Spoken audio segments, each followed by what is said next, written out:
Halo.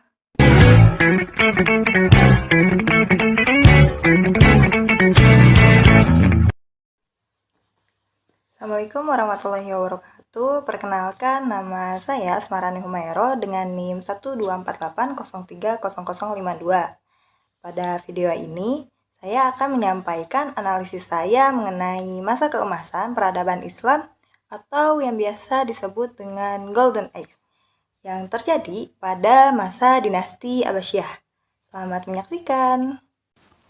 Golden Age adalah masa kejayaan peradaban Islam yang berlangsung sekitar abad ke-8 sampai ke-13 Masehi. Puncak kejayaan ini terjadi pada masa dinasti Abbasiyah, khususnya saat Khalifah Harun ar-Rasyid dan Al-Ma'mun. Pada masa ini, umat Islam mengalami kemajuan pesat dalam bidang ilmu pengetahuan, teknologi, filsafat, kedokteran, dan seni. Salah satu pusat ilmu terbesar saat itu adalah Bait al-Hikmah di Baghdad.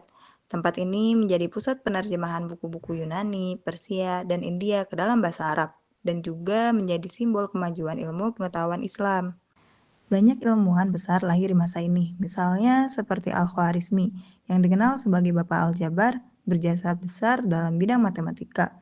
Ibnu Sina, ahli kedokteran yang menulis Al-Qanun fil Al-Tib, buku yang menjadi referensi medis selama berabad-abad. Ibnu Haytham, yaitu pelopor ilmu optik dan eksperimen ilmiah. Jabir Ibnu Hayyan, tokoh penting dalam ilmu kimia. Mereka tidak hanya menyalin ilmu, namun juga menciptakan teori dan metode baru. Ilmu dari para ilmuwan muslim diterjemahkan ke bahasa Latin dan memengaruhi Eropa. Hal ini menjadikan salah satu dasar berkembangnya zaman Renaissance di barat. Dunia modern hari ini juga masih memakai banyak ilmu hasil karya para ilmuwan Islam.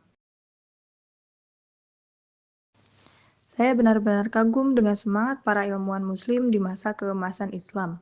Mereka bukan hanya cerdas, tapi juga tekun dan punya semangat tinggi untuk memberikan manfaat bagi umat. Menurut saya, umat Islam hari ini itu perlu meneladani kembali semangat belajar, rasa ingin tahu, dan produktivitas mereka.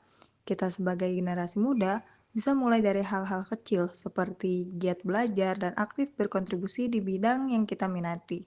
Kalau kita lihat sekarang, semangat menuntut ilmu itu sangat penting untuk diterapkan di Indonesia, terutama di kalangan generasi muda. Dengan jumlah Islam yang besar, seharusnya kita bisa menjadi pelopor dalam kemajuan ilmu, teknologi, dan sosial, seperti yang dicontohkan pada masa keemasan dulu. Meski tantangan zaman sekarang berbeda, semangat itu tetap bisa kita tiru. Dulu mereka menjadi cahaya dunia, kini giliran kita. Demikian video yang dapat saya sampaikan, semoga bermanfaat dan bisa menjadikan motivasi bagi kita semua. Assalamualaikum warahmatullahi wabarakatuh.